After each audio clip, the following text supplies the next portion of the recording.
What's going on, everybody? Welcome to another episode of Hollywood Already Did It presents A History of Sitcoms through Wandavision, Episode 4. As always, I am your host, Blake Schultz. With me today is Jamie Jarek Hello, friends. and Terrence Tatum. Hello, everyone. And this week, we took a break in WandaVision, it seems. The title of the episode suggests, as everyone does, that as they've been going through these great television historic ones, we'll be back to our original broadcast soon. Please stand by. I'm going to be honest with you. I liked the episode a lot more when I saw the title was Please Stand By. And I was like, Mhm. oh, great. We're doing a real break. We'll be back soon. Because there are no sitcoms this week. I mean, Yeah. what are we going to talk about? Don't worry, listeners. We planned it. I bet you thought we were just going to theorize about what's coming. Well, we're not. You silly And folks. there go 30% of the listeners. But you 20 that stick around, you're the real ones. So what did you guys think of this week's episode? Ooh, I loved it. I'm such a big Darcy Lewis fan. So even though the whole episode was just Marvel trolling us and like this is just us trying to figure out WandaVision, getting Darcy Lewis back after 7 years was a dream come true. I've watched it 3 times. I'm obsessed with it. Yeah. This episode was quite good. I do enjoy the sitcoms, but it was kind of cool to pull back. I also think this is one of the best openings for a show that I've seen in a very long time. We already had seen sort of what the blip return looked like in a comedy style from like Spider-Man, but to see this version where it's super dramatic and intense, you're like, oh yeah, this could be just gut-wrenchingly terrible to just hop back in the middle of whatever the heck was happening before. That was fascinating to me, and from that point on, I was like, all right, whatever the rest of this episode does, good or bad, I'm in. But I actually like the rest of the episode too. So I now need a short explaining exactly what Doctor Strange was doing, getting all these. Some of these folks seem to be fine. Looks like he left a lot of people on the table. We had the band kids and Spider-Man getting smacked in the face with basketballs. We've got hospital people just showing up. Feels like we didn't do the full job. I asked Twitter, like, what about people who were in airplanes and they just fell to their death? But apparently Kevin Feige did address this and said that like Hulk was aware. He did make sure everyone was returned safely, but it's still traumatic. Like that shit's that'll mess you up. Yeah. Oh yeah, well it's they've now kind of done the Austin Powers logic where they're sort of like, but Basil, how could I be unthawed in the 90s and go back in time to the 60s? Presumably, I could visit my unfrozen self. However, well, just don't worry about it, Austin. And then they're like, they wink at the camera. I feel like Kevin Feige had a lot of people asking, well, what about this? And eventually he just was like, it's fine. Don't worry about it. Yeah. Please stop asking me and enjoy the movies. The Hulk smart, but He's literally Smart Hulk. Yeah. this episode has grown on me over time. I would be lying if I said right off the bat, the opening, incredible. Love the world building. We have somebody come back from the snap. We see the urgency of what that looks like. Seeing any overcrowded hospital this year is a very, very stressful thing to watch. We see a immediately very tragic situation of what happened to my mom. This is what happened. You've fallen behind. You're 5 years behind. There's a snap. There was a blip. You're back. A lot of bad stuff. We immediately figure out what Sword is up to. We meet Jimmy Woo. We get the card trick. We see our two favorites from these movies with Darcy, with Jimmy Woo. A lot of fun world building, but I will be very honest. I missed the sitcoms. I was ready for the 80s. And I felt like this was kind of a longer walk to a lot of things that we had inferred throughout the show. And it's nice to know, but I sort of liked the more mystery. And I feel like the stuff they answered was the stuff that I was aware of. Already aware of. We I kind think of. the only thing that we were really wrong about was that helicopter wasn't a real helicopter. It was a drone. I feel like everyone Right. assumed it was how Monica got in. But other than that, it was pretty much all what we expected. Yeah. Some of these horror beats, though. Vision without that stone in his head.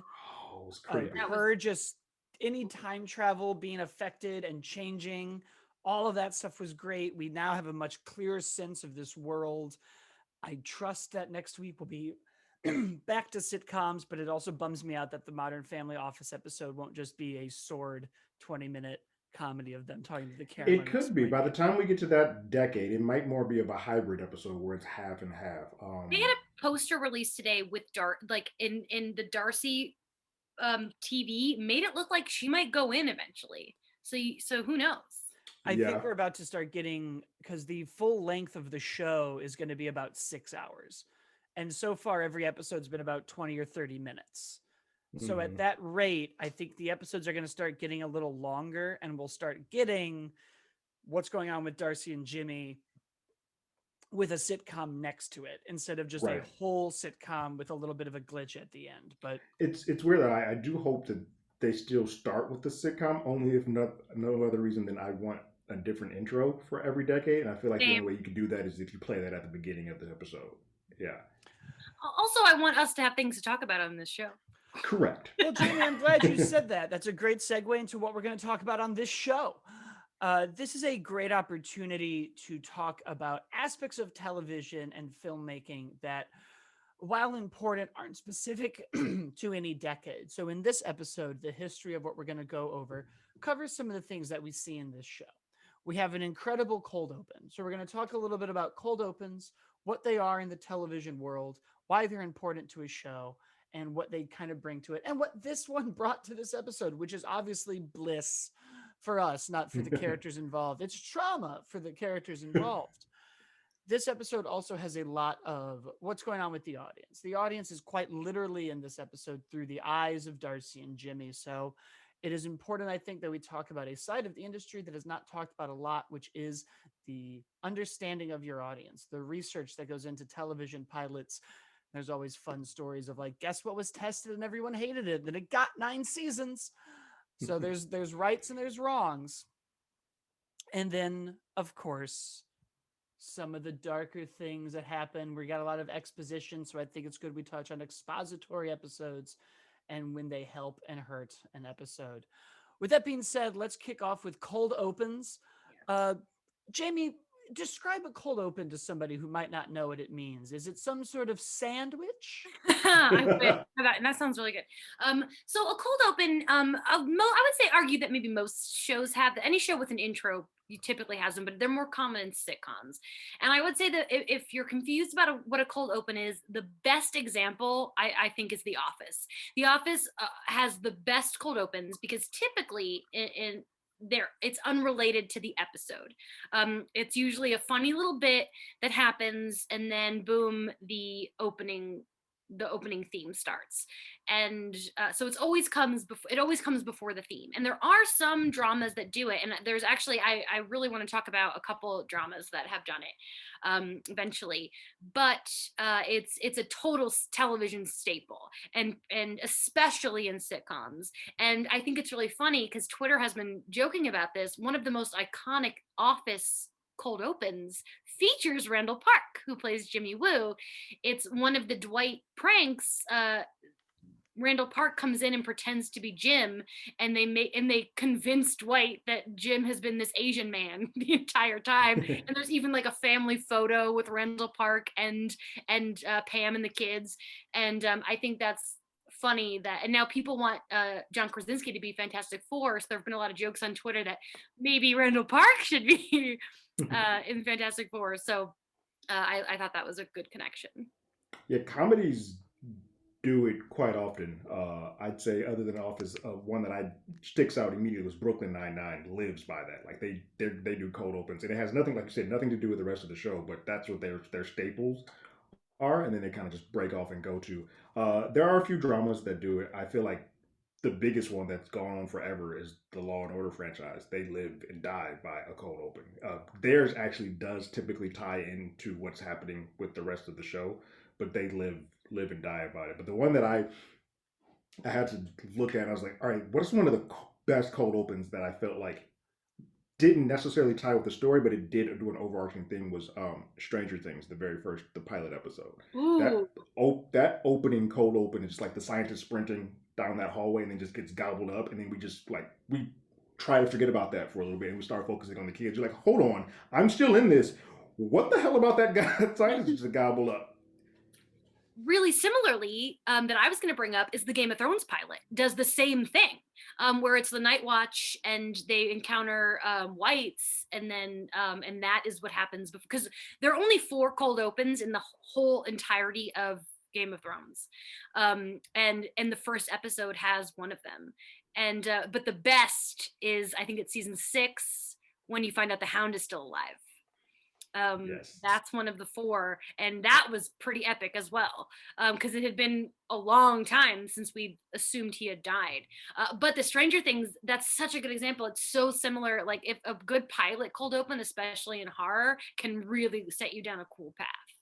Yeah. Well, it's interesting when you look at them historically, because they really didn't come around until like the 1960s, when a lot of things, like most of the shows we're talking about, really seems like that's when we were doing it. But it's funny that we bring up these dramas because in so many of them, they're not just like the thesis statement of the episode, but I think when you look at these back in the time where we were watching shows on cable TV and there was a change the channel and flip through, and audience retention for a while was like, oh, well, we lost them in the middle when they switched over because the episode got boring or the commercials were too long. These were so much the hooks of the episode. So The Office had to have like a big laugh to keep you there. Some you bring up the cold open of Game of Thrones and how they don't have it in very often, and I feel like that was because they at the top of Game of Thrones they had to get you, and then so much of HBO is subscription based, and they sort of know if you're there, you're there. It's like the Olive Garden. When you're there, you're family. They're not Yeah. going anywhere. But back when like Netflix doesn't do a lot of cold opens, I think of BoJack Horseman and their other comedies that just kind of sometimes just kick off with the theme song and that you can just skip. And then when they Hmm. do have it, it is very poignant. And I feel like it's often the thesis of it, where they kind of go, here's what we're going to explore. Here's a big joke to keep you around and go to the theme. It's almost the math of the show because it almost also feels like rewarding when you get to that theme song. Like there's a catharsis that Yeah. comes from you as an audience member when you're like, oh, here it comes. They're building. Yeah. It's also fun to see shows start to play with it. BoJack Horseman is another good example where they just start a joke and interrupt it to go to the theme song, and then start the next scene in the middle of the sentence. Mm. So we start seeing it almost even being this weird punchline setup.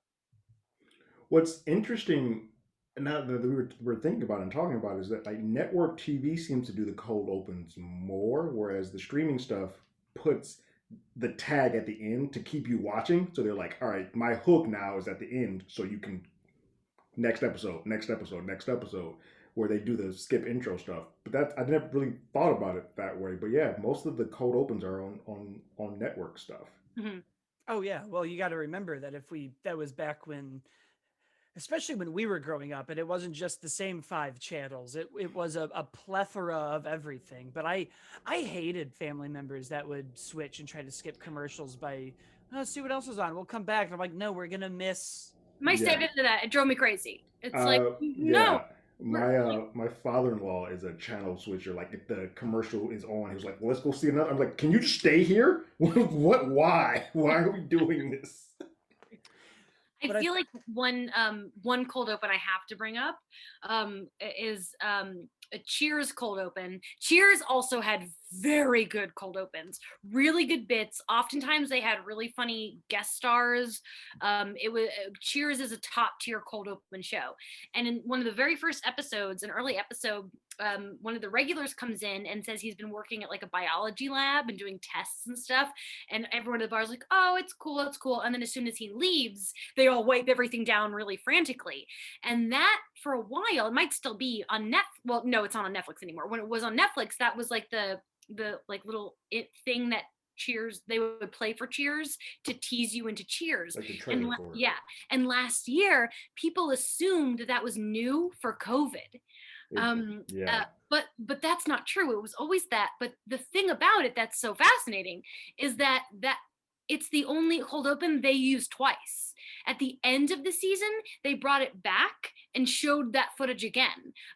So I think that's actually why Netflix used it, because it's the scene more than once. But I did enjoy Twitter kind of exploding, like, oh my God, Netflix is using Cheers to make a COVID joke. And no, it was just always like that. It's just not that deep sometimes. As we're even finding with WandaVision, where we were like, oh, I wonder what it. Oh, it's her. Got it. That was Like, really, cool. Yeah. really got to it. Okay, thanks. I think one of my favorites is Parks and Rec when Ron Swanson pulls out his tooth. That's a great one. I can't think of a better example of a condensed, almost sketch style joke that was so outrageous and so crazy that it just kept you engaged the whole time. It almost is like a height that the episode itself never reaches. And I feel like that's what a cold open does it the best. I like, but a lot of the shows that I really liked growing up too, like The Simpsons, I don't think ever had cold opens. I believe that they just kicked off with the theme The song intro. and Yeah. let you go in. But same with like King of the Hill. I always liked the cold opens in Seinfeld because they always set up their joke throughout the whole thing. Because I feel like part of that show was so much a big laugh at the end. There was a payoff that called back to whatever it was. That's how the show ends, is they end on the first joke they ever make with the button in prison.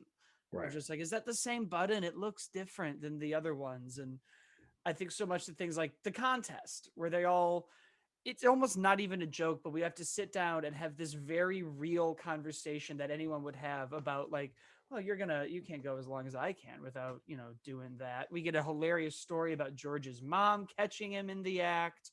We have a conversation about what you do, and then you're off.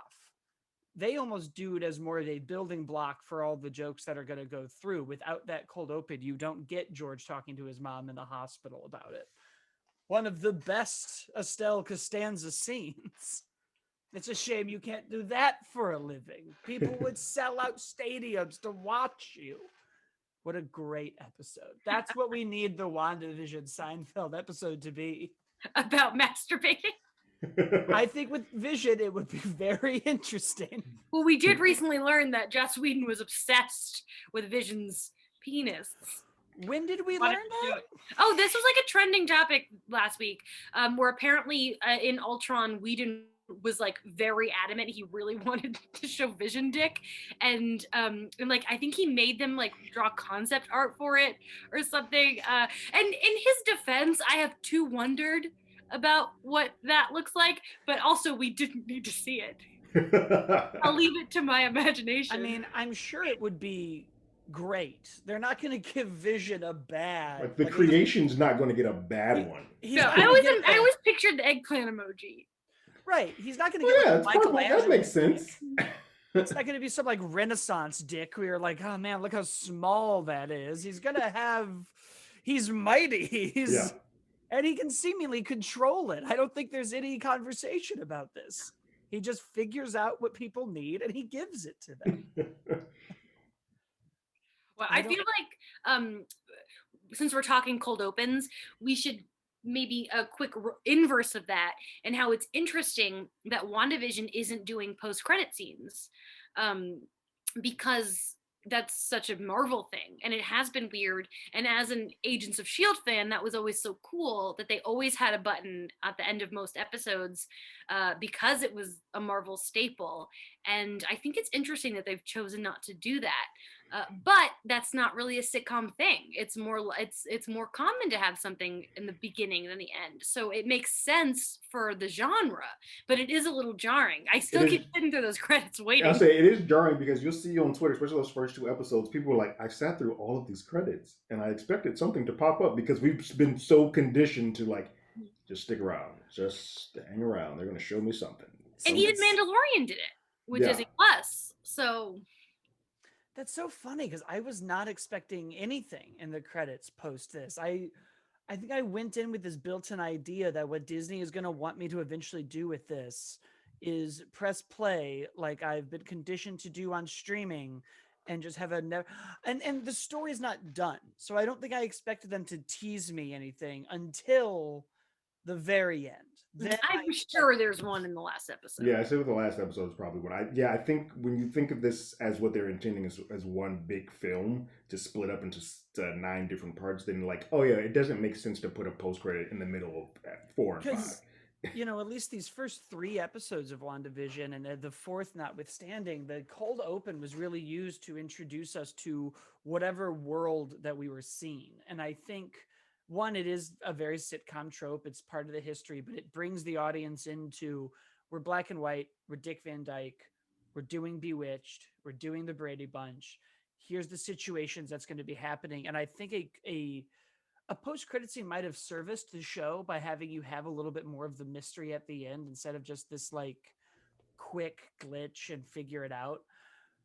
But so much of the enjoyment of that show was those weird horror beats that I'm glad we kind of waited till now, because this cold open, we didn't even have a theme song for WandaVision this episode, did we? Mm-mm. Oh. It just ran like a movie.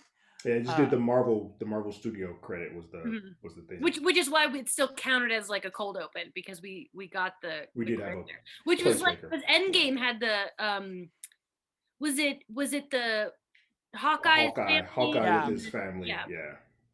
Yeah, the MCU almost is developed like a television show. I feel like they do almost have cold opens. Like a part of me sometimes waits for like their intro brings us in, especially when we started doing Infinity War and Endgame and some of these bigger ideas.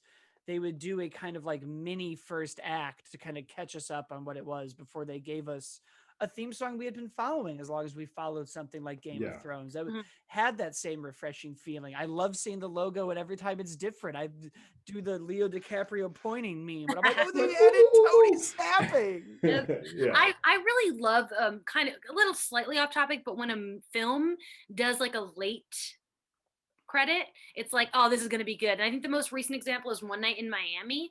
It was like a good 15-20 minutes before the Night in Miami Yeah. popped up on screen. I was like, okay, Regina, I'm ready. I was just thinking that because on the rewatch, because during all of this shutdown and pandemic, we rewatched the MCU, and Infinity War has a long time before that credit rolls, because you have the entire Thanos stuff on the ship, and then we still go into Doctor Strange's place before we get the credits, and you're like, whoa, shit, this is Yeah, about I to love be that. rough.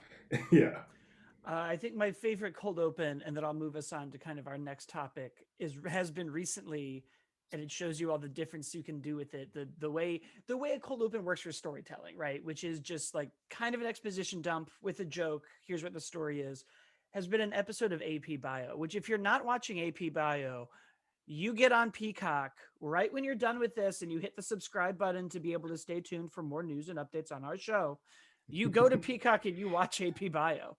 I've only seen the first season and I have to catch up because I loved the first season and I hear it only gets better. It gets wacky in season 3. They do a whole episode where they do like a previously on AP Bio, and then they'll do something, and they say previously on AP Bio like 9 times to just keep adding like weird story beats. So then when you actually get the cold open, it's in the middle of the episode, and then they just do it with all of this exposition that they've had. But it almost feels like you catch up on a whole season. And it really shows you, I think, how you can now use this, how television stories use this as a storytelling device, and how, therefore, WandaVision has been using it as part of their storytelling. They use the cold open to tell us where we are. They use the theme song to tell us where we are. And they make us find those little Easter eggs that everybody gobbles up so hard. And we get so much of that in the intro. But the other incredible part of this episode is having the audience in the episode. I cannot think of many other shows that have had a quite literal character be our eyes watching what we've been watching and reacting. And not only that, but having a like FBI style board asking the very questions that we've been asking. When Jimmy Woo pulls out that board and, well, why sitcoms? Why this? Why this? I was like, well, this is just what Yeah. this is what, you know, and which was part of my almost like half fun, half problem, was like, yep, I get it. That's what I've been asking for 3 weeks. I understand that the characters are here too. I would now like the answers, and that I would like to go back to my original programming. I don't need you to stop and have you explain to me a cartoon style about nutrition like they did in the 80s all the time. Nancy Reagan. It really worked for me because I feel such a kinship to Darcy, and the fact that she comes back and the first thing she does is get really invested in the television program Wandavision. I just felt so seen, and it was so funny to just like her crying when the twins are born, and it just felt so genuine. And even though even though it didn't give us any answers, it really, I felt like it was just a fun way to be represented. I think I'm not the only, even though like I feel very close to Darcy in the Thor movies as well. I think even if people don't see themselves as Darcy, they did in this episode, and I think that's kind of fun. We haven't really seen that before with Marvel.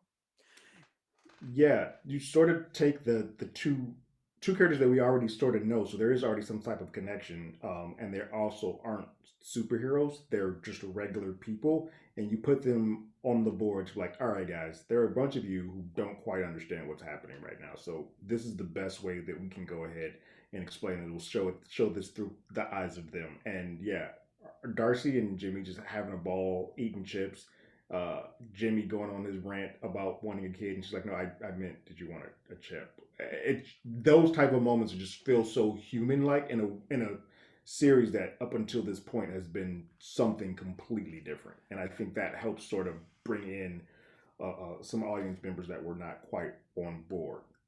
And Marvel for so long has had such a respect for their audience and an understanding of that audience. Ike Bromer, notwithstanding, he's gone now and it's fine. Um, he did not understand his audience and he's gone. But we've really seen them try to reach the widest audience possible, and in doing that they have had to understand their product, they have had to understand us, and having avatars for us quite literally watching, getting invested, crying, seeing all of these stories unfold is nourishing, because in a very weird way, like, we know that they're paying attention to the way that we're reacting to what they put out in a way that no other studio and no other producer, I feel like, is ever doing. And it's such an important part of especially television that has to worry so much about audience retention. A way that a movie, when you buy a ticket to a movie to see it in a theater, you sit down, you watch it. If you watch half of it, Paramount still got your $20 or 10 or 8, however, I don't know how Wherever you Exhibition live. takes it. Yeah. If we want to get nitpicky about it, but they won. They don't care. You buy a Blu-ray, you watch it. I have a sealed copy of La La Land on my DVD shelf that I'm probably never going to watch. Yeah, because it sucks. Lionsgate does not care that I have not watched that movie. Yeah. They're uninterested in what I've done with it since then. But television requires you to constantly be watching, especially when it was broadcast, when it was ad revenue from commercials. We needed audience retention. We couldn't have you leaving in the middle. You had to watch that Pringles ad for Fox to renew The Simpsons. They didn't care. And now we see it on streaming services, right? Netflix sold cancel a show after 5 seasons if it's not bringing in new subscribers. The narrative of what makes a successful television show has changed. That's why things like Glow die, and we all yell and kick and scream, and they don't care. And I How am dare they? I'll never get over the Glow cancellation. They already started filming it. I that hurts worse than I think any cancellation in the history of my life is that cancellation. It was just wrong. But when you bring up the I think it's so different now because Netflix, like recently, they announced that Bridgerton was like the most watched show in 28 days, but they calculate if someone only watches 2 minutes, they put that towards the overall. right. So it's a weird frame of success. I could have, I mean, yes, I did watch all of Bridgerton, but had I only watched the first 2 minutes, which maybe would have been better for my sanity because it never got gay. John, don't make it gay in season 2, please, for the love of God, make it gay. But that's not the point. The point is, it's a weird frame that they're using with Netflix. But you guys, I feel like you know more about this is more your area. So that brings us into, how does a television network or a streaming service learn about its audience? And one of the longest parts of the industry that I feel like is more talked about now with Twitter and panels, and there's more of a light. But when I was in film school with Jamie, they never talked about market research. I never was writing a script and they were like, "Hey, who is this for? And who's your audience?" They were like, Right. "Be an artist," which is the worst advice. Our school is not very helpful in any way, shape, or form. Any current YouTube creator will tell you about knowing your audience, knowing what they want, and looking at the analytics that YouTube gives you. Television has been doing this for years, and Terrence and I have been doing it so long that we have forgotten why we came to LA with dreams in the first place. Correct. Terrence, do you want to tell us a little bit about how market research for television works without getting us fired? Uh, Ooh, that's a bit But dicey. It's interesting for TV and streaming because there really isn't a barometer so much to check this. Like now, they do go through testing for these. They do test pilots and they do test episodes where they'll have an entire like season binged. But I don't know if that's really the case for these type of films because I mean, these type of shows because they're so high profile. There's no way that they're testing these type of things like that. But the normal feedback that they get is via social media for these. Like they don't really release numbers, which is it pisses me off because now these are the mediums that people are watching stuff. The fact that like VOD gets released, I'd rather have the VOD numbers right now. I think you tweeted about this earlier, Blake. They're giving us numbers about how much little things made in the theaters. That's irrelevant right now because theaters aren't really open. Can you give me the VOD numbers? How many people purchased this? How many people are streaming this? And I want tangible numbers instead of just saying, well, this was the most talked about thing on Twitter this weekend.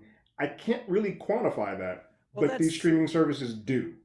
you're getting into the difference, right, of qualitative and quantitative research, where for people who don't know, quantitative research is the quantity.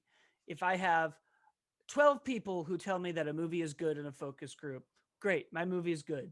That's 12 people.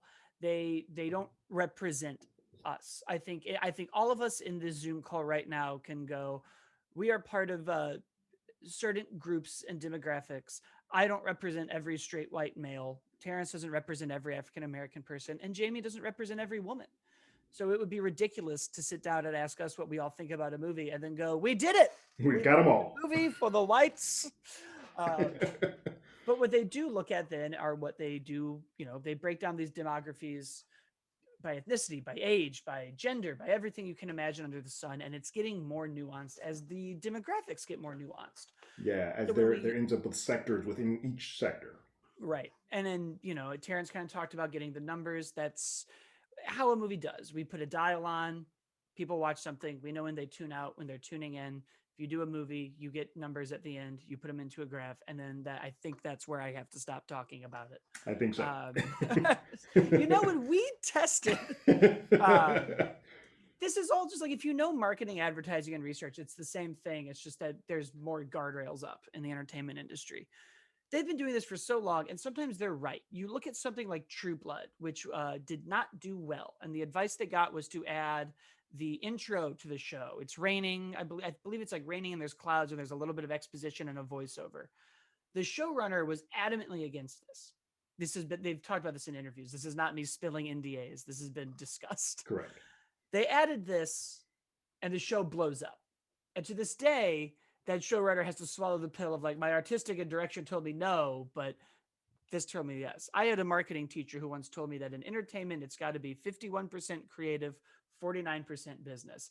And if that's not what Marvel is doing, I don't know who else is doing it, because so much of their stuff is the same and yet different at the same time. Yeah, Ant-Man, Iron Man, Doctor Strange, and Black Panther follow a very similar story arc journey, and yet I just described 4 different films. correct. But especially Iron Man and Doctor Strange are almost the same It's narrative arc. almost a one to one.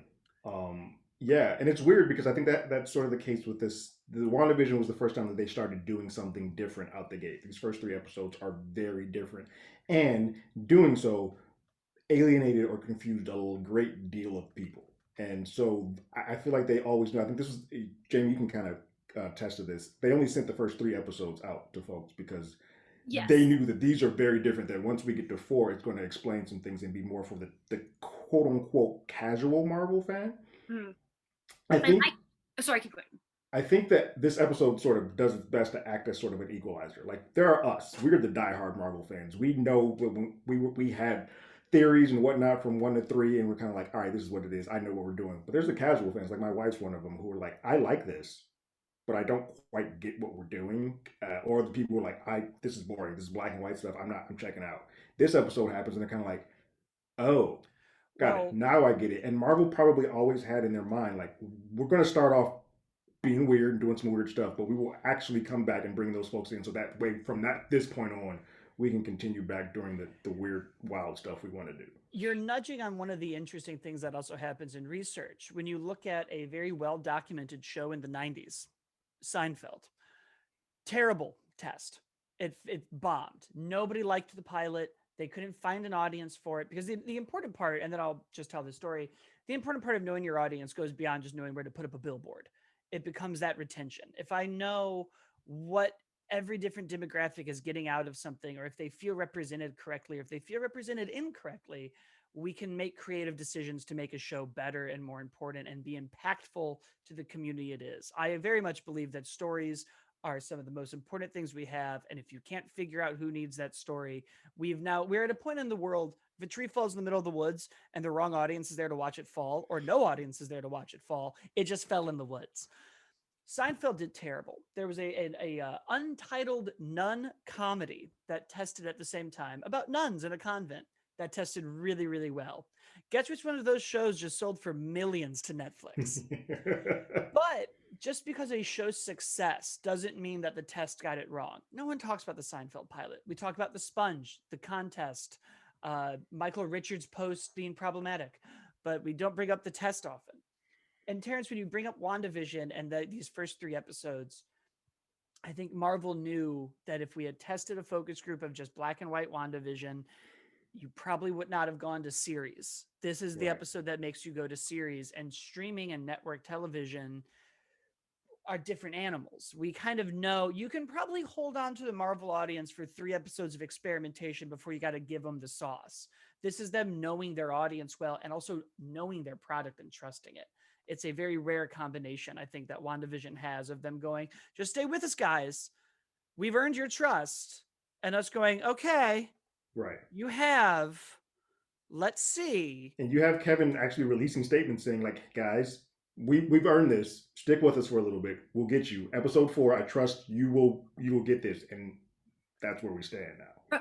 From the journalist side, it's interesting because when the Mandalorian, they did not send any screeners. Nobody knew what was coming, and for WandaVision, only sending the first 3. I having now watched the 4th, I totally get why they did it that way, because it wasn't the 4th doesn't necessarily have any spoilers that like huge. Excuse me. I think at most it was exciting for us to all in real time see Monica come back from the blip, but but like it's also interesting because there were some mostly it got positive reviews, but it wasn't necessarily for everyone, and I think it was a bit of an interesting choice to just stick with the first 3, whereas but at the same time they knew they didn't have to send episode 4 because that's just Marvel. Right. Like that's more of the bread and butter traditional MCU. This is what you know us. If you've been with us for these 20 some odd films, we got you with this. And it's interesting, this my family member Margie's probably listening. Hi Margie. She is loves the movies, but it doesn't necessarily like read up on all the behind the scenes stuff, so she actually did not know that Geraldine was Monica. And Same with my wife. but that was right. Yeah. And that was exciting. She texted me the next day and she goes, oh my god, Geraldine was Lieutenant Trouble. That was so cool. Like she saw it as a twist, as a surprise. And I was like kind of jealous that, because I think that would have been a really cool surprise, but we knew it already. It's a very fascinating thing, and that's why I like doing this. Us, we're all Marvel geeks. We can kind of like, all right, we can see the edges. We know where it's going. But watching this with my wife, who loves these movies, loves the MCU, but is not a Marvel head at all. Everything is brand new to her, and it's great seeing through her eyes watching some of this stuff. You're like, oh yeah, that would be pretty damn badass if I had not known that. That's a pretty cool thing to learn. This show has really shown me the changing tides in fandom and audience retention and audiences in general, because so much of the stuff is known. Because I think, one, we've been hungry for content in the pandemic. So if somebody puts out an article and is like, here's what WandaVision is, I am going to eat it like it'll nourish me. But there is also something about the people who don't follow everything religiously, and they don't know. I had so many people after Infinity War who were like, well, what's going to happen? They just snapped away Black Panther. Like what? And I was like, well, obviously the comic books exist. And you almost get envious of this, where you're like, this is how we all used to be before the internet and before entertainment journalism was, I don't even know how to say it, less gossipy and more was like, we have an interview, we asked Kevin and he told us what episode 4, 5, and 6 are where we're going to get all the answers. And then I can go, cool.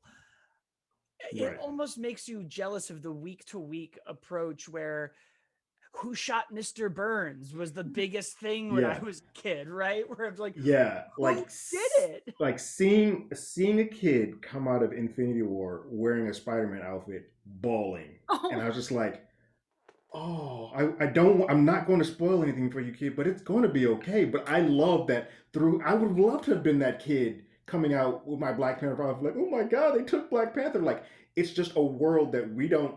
We've had so much given to us, or we've searched for so much knowledge that we don't live in the world where like, oh yeah, Well, and that innocence is still there. I people are love so my job and I'm impatient. so glad I have my job, but it's like because of it I have to know a lot of stuff, and it is a totally different perspective from the MCU even 5 6 years ago where I didn't have to know it for work, and things were more of a surprise. But I can't even tell you which way I preferred, but it is a totally different It's just perspective. different. Like I don't like one or more than the other, but Yeah. it's different. And I can.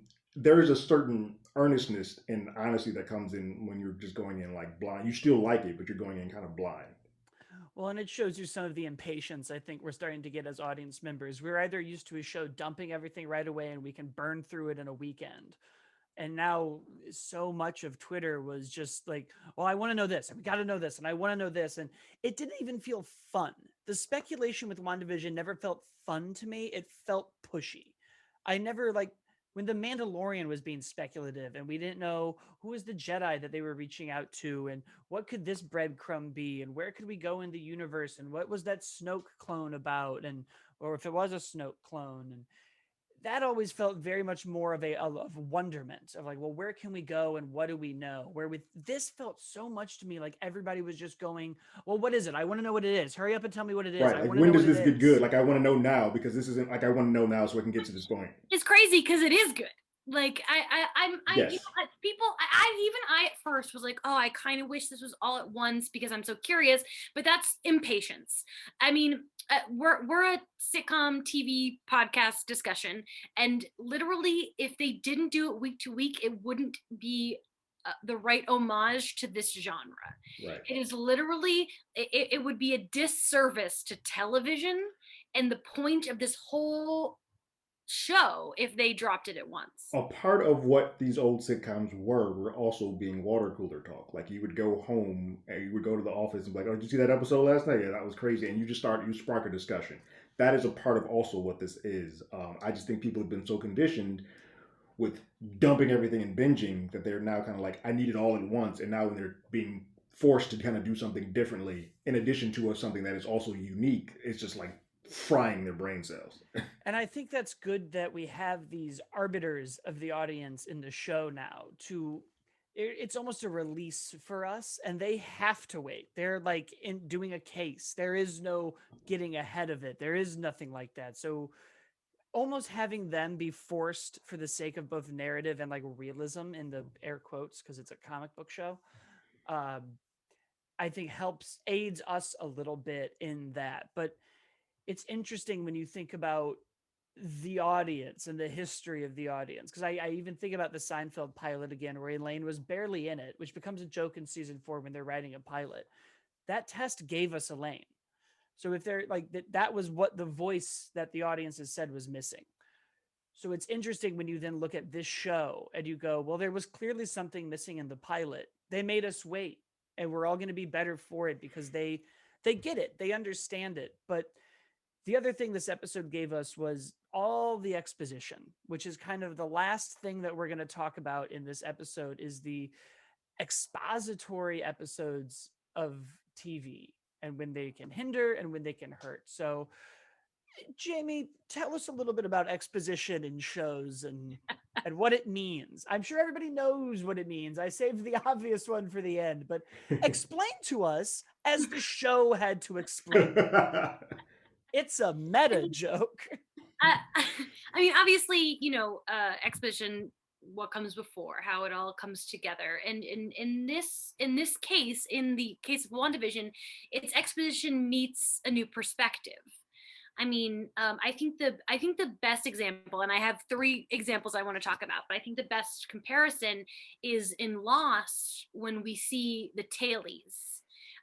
when we learn that the back half of the plane has their own thing going on the Yeah. island, how different it is.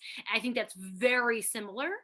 Um, and to see, I think in specifically WandaVision, how we've learned, we saw how Monica became Geraldine. We got there, and that is, it's not something that shows do all the time. And I think that often, going back with expository, usually things are pretty linear in most shows, but there are some examples, and I think a lot, it's mostly flashbacks that we see, and this episode wasn't a flashback because we realized that the first 3 episodes are all really happening in the same day. Happening in real um, time. Right. by the time Monica comes back from Westview, she's only been gone a day, even Right. though it feels like forever. And that's why it doesn't, I wouldn't call it a flashback. I would really say it's just a new perspective, and I really enjoyed that. And again, I really think the best example is Lost. But I do want to talk about a couple other ones, but I'll refer back to you guys before I get into those examples. Yeah, I love the concept of we start at the beginning of where we started in episode one, and by the end of this one episode, we're kind of like have caught back up to where we are. That's a big trope in a lot of like sci-fi or sci-fi action shows. Heroes lived and died, like that was that was their thing. That's what the hell they did. They were like, I'm gonna give you one perspective, and then I'm gonna go back and show you 3 different versions of how we get to this spot via another character. And that was the bread. Flash Forward was an entire show that entire basis was on. Like, we're gonna put this prime event happens, and then we're gonna come each episode and come back to that point over and That's over such a and good over again. show. It was such a good I'm show. so Short sad they lived, but it canceled was it. so good. That Yeah, that really deserved to live. it did. It did. I love that show. But as soon as when I thought about that type of stuff, Flash Forward was definitely the one I was like, oh yeah, that show lived by that. This is a weird tangent, but am I right in remembering, was it John Cho and Gabrielle Union together in that? Was that John Cho is definitely in Flash Forward. I was, don't know if Gabby is, but John Cho is oh, definitely one of the I need to leads look in this that. up because I think I'm only thinking it was her because they just announced that it was her. It's going to be her and Zach Braff and the Cheaper by the Dozen. Yeah. Yeah. And I saw a bunch of tweets that it shouldn't be Zach Braff, it should be John Cho. They would have better chemistry. And maybe I'm just like remembering wrong because of that tweet. But I agree that Zach Braff and Gabrielle Union are a weird choice. No, they're doing a trope that I don't like, and no offense to Zach Braff because I like Scrubs and I like a lot of his work, but we got to start putting together couples that when I look at them, I'm like, how did you know? Yes, Gabby is on that show too. How did you? Yeah, pull I think that? so. I think they were married, and I think that he was one of the people that didn't have a flashback because he died or something. That show was like Correct. so long ago. But Yeah. but I'm so glad you brought it up because it reminded me. I literally saw a tweet that they should be a couple, and you just reminded me that they have played a couple before. Absolute tangent, Blake. Feel free to cut that out of this podcast. Oh, it's gonna stay. We got Let's great get back on track. response on the Power Rangers rant, so it's staying. Shout out to my friend Nick if you're listening for really pushing for us to start that Power Rangers podcast. I will do anything once or twice. I haven't read the Boom comics. I hear they're great. I see a lot of action figures from the Power Rangers Lightning collection that I collect, and I wish I read them so I had an excuse to buy them because I don't buy toys that I don't have a connection to because otherwise the hobby would go insane. Yeah. But let me tell you, that Ranger Hunter with a bow and arrow with 3 arrows almost got my $20. All right, Terrence, I go back to Flash Forward. But Flash Forward and Heroes are the two that I just sit by. I mean, Heroes' entire concept. Now, I think the difference here is that we didn't know we were going back, where Heroes starts like, this is the point, this is where we're going to get to, and now we're just going to spend the rest of this entire season getting there. We don't know that here. It's a bit of an inverted way of doing it, but I think it basically is accomplishing the exact same thing. It's interesting because this show gives us such a good example of exposition done well. There's a lot of just information dumping, but it's, as Jamie said, through new eyes, through a new perspective. We get all of the information in a fun, well shot, well produced way. When oftentimes I think of old villain monologues. that are just the exposition for the whole show, where somebody eventually stands up and is like, if you didn't know what my plan was, here it is. You A got great 5 Ultron minutes. line. You got One of 5 minutes. Here we go. that's one of my favorite lines from Age of Ultron is when Ultron is like, I was going to take my time to tell you my evil plan. Very Incredibles. You got me monologuing. Like I think of the Saw movies when I think about bad exposition that I still drink like a I milkshake. still suck it up all the time. Terrence, they have a great theme song, and if you're gonna do exposition, you gotta give me a dope song and montage. You got me with the music, and I'm sold. Tell me more about like this.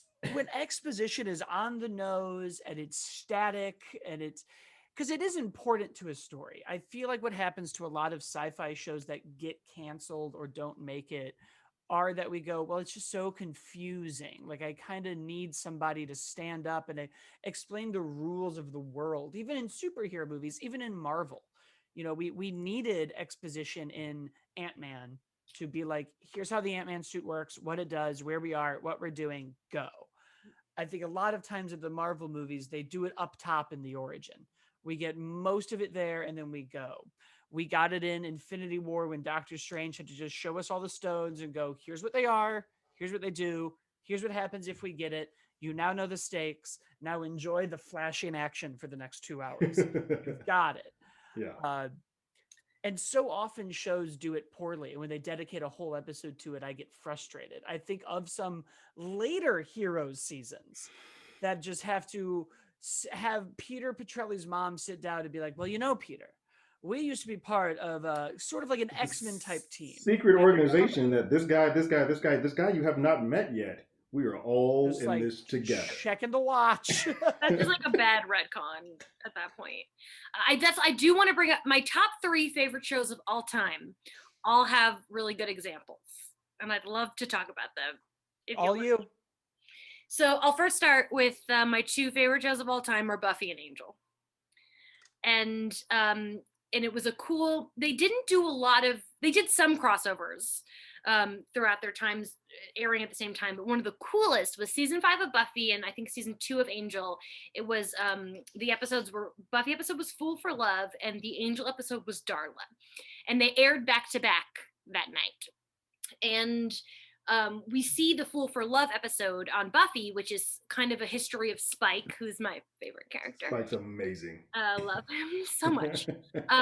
And we kind of see like how Drusilla sired him and how he killed his first Slayer and his second Slayer, which is all very fascinating. But then, and in that episode, in that flashback, we see Angel doing his Angelus business, but then and this is all a flashback, a lot of learning past stuff, but then when we watch the Angel episode Darla, they're showing those same flashbacks from a different perspective, and we learn that Angel at that point had actually already gotten his soul back, and when Angel first got his soul back, it was obviously very traumatic and he was trying to bury it down and still be his evil vampire self. And we see that there are moments from the Buffy episode where you think Angel's kind of like being gross and evil, where he really has a soul and is actually trying to get them to like not do those evil things. And I love that example. I think one of my favorite things to do is to watch Buffy and Angel in air date order. So watch the first 3 seasons of Buffy, and then when season 4 starts in 1, you go back and forth and finish the shows together, which is perfect because then you can watch Angel season 5 on its own, and Angel season 5 is my favorite season of television. But that's the first example, and I think it's a really cool perspective side. And the other example, my other favorite show that has to be talked about because is Agents of S.H.I.E.L.D. It has to be. We have to talk about yes. Agents of S.H.I.E.L.D. Yes. And one of I would say the second best episode of the entire series is the season 3 episode 4,722 Hours, where we see what happened to Gemma when she was sucked into this planet Maveth. She's alone on the planet Maveth. And I love that episode. It is top tier television, that episode. And so we see we at this point in Agents of S.H.I.E.L.D., she's already been rescued. so she's fine, but we finally see what happened to her. I'm literally getting goosebumps. Right, because we she's already back on the on current Yeah. timeline, but we don't really know what happened to her, and then we do that Mhm. recap episode, and you're like, oh crap. And not only is it amazingly written and beautifully acted by Elizabeth Henstridge, but it gives such new context to what happened. And we even finally see when Fitz comes and saves her and everything.